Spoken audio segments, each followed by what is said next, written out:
Hello there, it is the 18th day of March 2022. Greetings from Rwanda's capital Kigali. This is what makes our top stories tonight.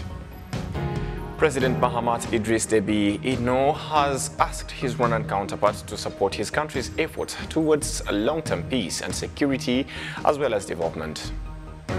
In discussions between the Prime Minister Dr. Edouard Ngirente and the group of executive directors at the World Bank, they noted that they appreciate the fact that Rwanda is one of the countries that use efficiently the loan and funds provided by the bank. The Ministry of Public Service and Labour has announced that public institutions will no longer conduct written recruitment exams as usual, but will be required to conduct them online. A very good evening to you and a warm welcome to Rwanda Television News with me, Sam Kalisa. And as we kick it off tonight, let us inform you that President Mahamat Idris Deby Itno has asked his Rwandan counterpart to support his country's effort towards long-term peace and security as well as development. The Chadian president is in Rwanda for a two-day working visit. Serge Ntore has the report. Rwanda's Minister of Foreign Affairs and International Cooperation, Dr. Vincent Biruta, on Friday afternoon received His Excellency General Mahamat Idris Deby Itno, the chairman of the Transitional Military Council and President of the Republic of Chad, who is in Rwanda for a two-day visit. The general also went to Village Rugwiro shortly after his arrival, where he was welcomed by President Paul Kagame. Following bilateral discussions, the two leaders witnessed the signing of a general cooperation agreement supporting cooperation in areas of mutual interest between the two countries. The Chadian president commended His Excellency Paul Kagame for his leadership efforts and asked that he supports his country's drive towards long-term peace and security as well as development.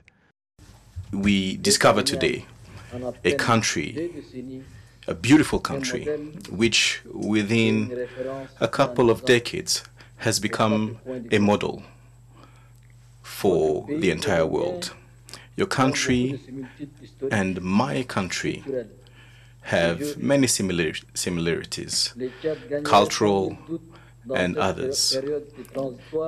Chad will gain a lot in this transitional period to learn from the success that is Rwanda, a success that has become what it is thanks to you, to your leadership. Mr. President, we wish to inspire ourselves from the Rwandan model. I also wish to congratulate you, Mr. President, for your leadership as a Pan-African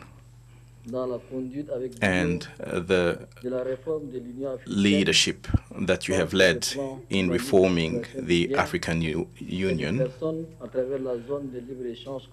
through the African Continental Free Trade Area. We must recall that Rwanda has always been very close to us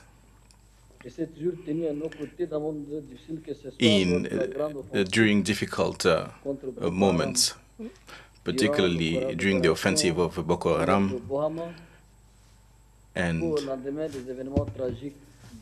also during the tragic moments of April last year. If our country is currently on the right path to peace and stability, it is also thanks to the solidarity of our brothers and friends, and you are one of those very close friends and brothers of Chad. And on behalf of the Chadian people, I extend my sincere gratitude. President Paul Kagame reassured his Chadian counterpart of cooperation, noting that working together is the viable long-term solution to dealing with different challenges. Allow me to take this opportunity to commend you and your country, Mr. President, for the ongoing efforts to ensure peace and stability in your country, Chad. Our experience as Rwandans has shown us that reconciliation must indeed be an inclusive process. The General Cooperation Agreement to be signed today is a chance to continue exchanging and sharing lessons such as these with each other. This is the right time to strengthen our relationships, our relations, and deepen our collaboration in areas of mutual interest. The pandemic has reversed the development gains that we had made, and we are witnessing more instability on our continent. A lot, therefore, is at stake for all of us. We must combine our individual efforts and confront our common challenges together. In this case, if you allow me, President, therefore, Rwanda is ready for much closer cooperation with Chad. On Friday, the Chadian president also visited the Kigali Genocide Memorial located at Gisozi and paid his respects at the graves of the more than 250,000 victims of the genocide against the Tutsi that are buried there. On Saturday, the head of state is expected to meet with the 1,000 or so Chadian students currently studying here in Rwanda. Before getting off this, let us inform you that Rwanda's presidential press secretary also took time to elaborate more on the discussions that were held between the heads of state of Rwanda and Chad and the agreement that was signed between both countries. Rwanda and Chad today signed a general cooperation agreement which has a variety of sectors in which Rwanda and Chad are going to work together. It ranges from ICT to health to education to agriculture and various sectors of the economy. In the conversation, the tete-a-tete between President Kagame and President Mahamat Idriss Déby Itno, what they discussed is the different specific areas that Chad would like to cooperate with Rwanda in, one of them being in terms of private sector cooperation, with a private sector delegation from Rwanda being invited to come to Chad to work together specifically in the sector of agriculture, of cattle raising, and any other sector our private sector will be interested in working on. The different areas, the area that was discussed is the bilateral air agreement that was signed between Rwanda and Chad in 2013 that President Mahamat Idriss Déby Itno asked to be operationalized, and it's a discussion that is ongoing to be able to look into how an airline from Rwanda could be traveling to Chad. In the discussions between the Prime Minister Dr. Edouard Ngirente and the group of executive directors at the World Bank, they noted that they appreciate the fact that Rwanda is one of the countries that use efficiently the loan and funds provided by the World Bank. Olive Nete has the report. The group of executive directors at the World Bank, who have been on a 3-day visit in Rwanda, visited various projects funded by the World Bank. In the discussions with the Prime Minister, they focused on reviewing how Rwanda makes use of the funds and loans provided by the World Bank and also the future partnership between Rwanda and this bank. The Minister of State in charge of the National Treasury, Richard Tusabe, noted that these discussions give confidence about the partnership in various sectors, including reviving the economy that was negatively affected by the COVID-19 pandemic. As they visit the projects, the feedback that we are getting now is that they are very satisfied that we've deployed the capital, the money that they gave us in the right way. As we discuss what we've deployed, what we've done with their support, we've also had a chance to discuss what is in the pipeline. How can we support and finance the next part of the development, especially considering the global shocks. COVID-19 has been with us for the last 2 years. It has caused its own socio-economic negative impact. Armando Manuel, who was leading this delegation, noted that they appreciate the efficient use of the World Bank loan and funds provided to Rwanda and that the future of their partnership will be beneficial to the residents. We had opportunity to visit a number of projects in which the World Bank has been supporting Rwanda, projects in agriculture, in the health sector, projects in water, sanitation, education, and we are very happy on what we have seen. In fact, the government of Rwanda is implementing efficiently the resources that the World Bank has been providing to the country to fight poverty and ensure share of prosperity. As we go back to Washington, we will take with us the fruitful exchanges we had with the authorities to ensure that we continue engage with the country as one of the main partners of development. The World Bank normally appreciates Rwanda's role in boosting its economy, and according to the report called Rwanda Economy Updates of the last month by this bank, it was revealed that the country's gross domestic product reached 2,000 billion in 2021, and it increased by 11.1% compared to the decline of 3.6% in 2020. Olive Nete, RTV News. Thank you, Olive, for the report. And as we move ahead, the Ministry of Public Service and Labour has announced that the public institutions will no longer conduct written recruitment exams as usual, but will be required to conduct them online. According to the ministry, this aims to prevent fraudulent cases that had been appearing in the recruitment process.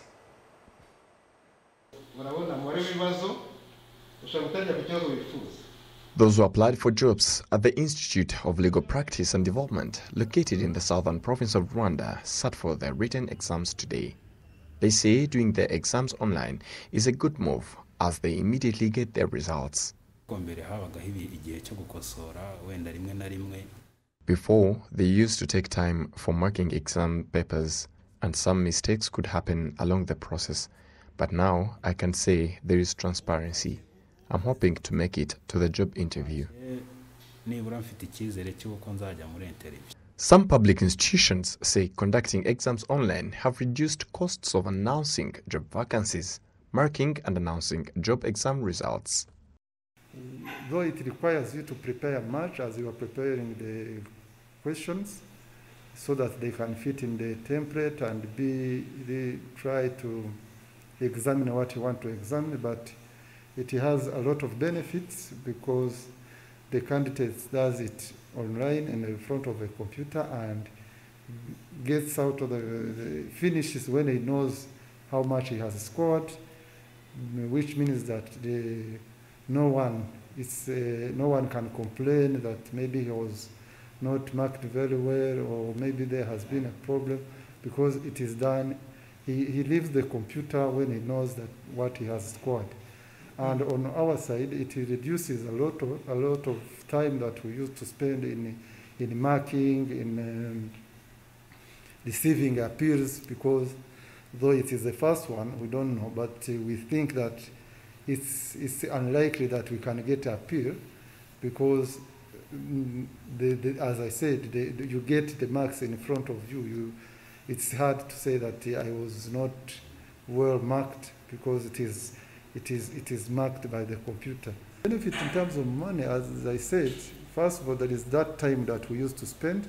Time also itself is money, but we used to spend also, use many papers in the exams, in the preparation, and giving papers to candidates, but that one is no longer there. You simply need to have a computer app. Then with the internet, then you have people there, they do the exam, and everything is done there.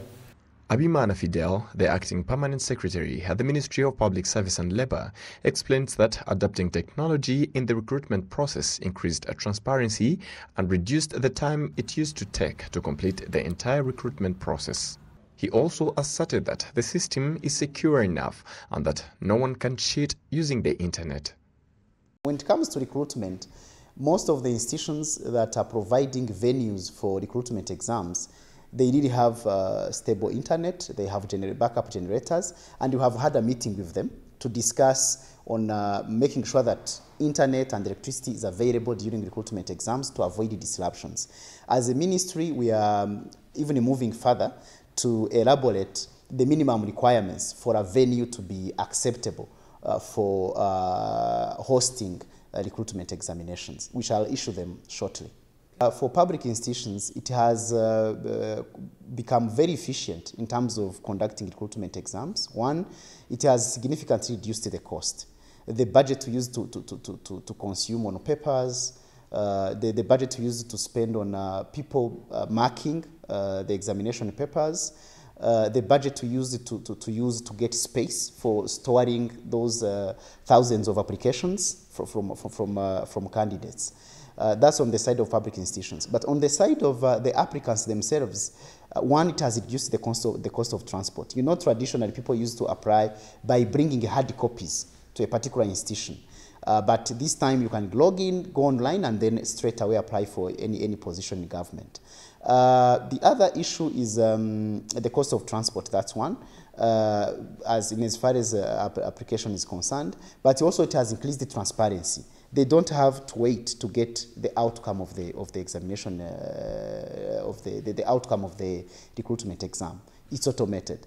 You go in, you do your exam, straight away you know whether you have passed or not, without waiting for months as it used to be. So it brings in the aspect of transparency, or it also removes the speculations. All government institutions are required to conduct recruitment exams online unless there is a tangible reason that must be explained to the Public Service Commission. The system became operational in April 2021. 44 public institutions have already used it to recruit 1,865 employees. So far, 541,955 people applied through the system, with 245,000 shortlisted and 12,041 employed. Officials in different capacities have noted that gender equality is essential in the fight against climate change and effects. This was noted during a panel discussion on gender equality and climate change on Friday, organized by the delegation of the European Union in Rwanda. We have more. Jane Watamuriza is a farmer in Nyagatare district of Rwanda's eastern province, and like all farmers understands the sort of effects climate change can have on her crops, and by extension her entire family when yields fall short of expectations.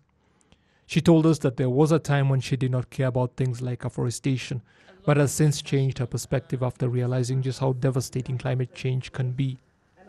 A panel discussion on gender equality and climate change was organized by the delegation of the European Union to Rwanda on Friday here in Kigali, and participants noted that dealing with the effects of the phenomenon requires the efforts of both men and women working together. There is a growing body of evidence showing that women are generally more vulnerable to the negative impact of climate change than their male counterparts. As I said, when our families are affected by climate change, when luckily the woman was not affected, she's the one who is going to take care of the family. She's the one who is taking care of the sick. Most of the time we are affected by climate change we did not cause. We don't have big industries. But when now you will start looking at the effect we are having of global warming, you will see that we are trying to protect this planet, yet we are becoming the victims of others' actions. The way climate change affects entire communities, starting with the family unit, means it is not a problem that can be ignored. It's acknowledged the importance of women and girls, as well as assuring their well-being. But these can only be achieved through global, local, and individual commitment to gender equality and women and girls' empowerment, as well as equal participation for women in all sectors. These are preconditions to ensure social and economic development for every single nation on the planet, leaving no one behind. And it's our common pledge through the Sustainable Development Goals.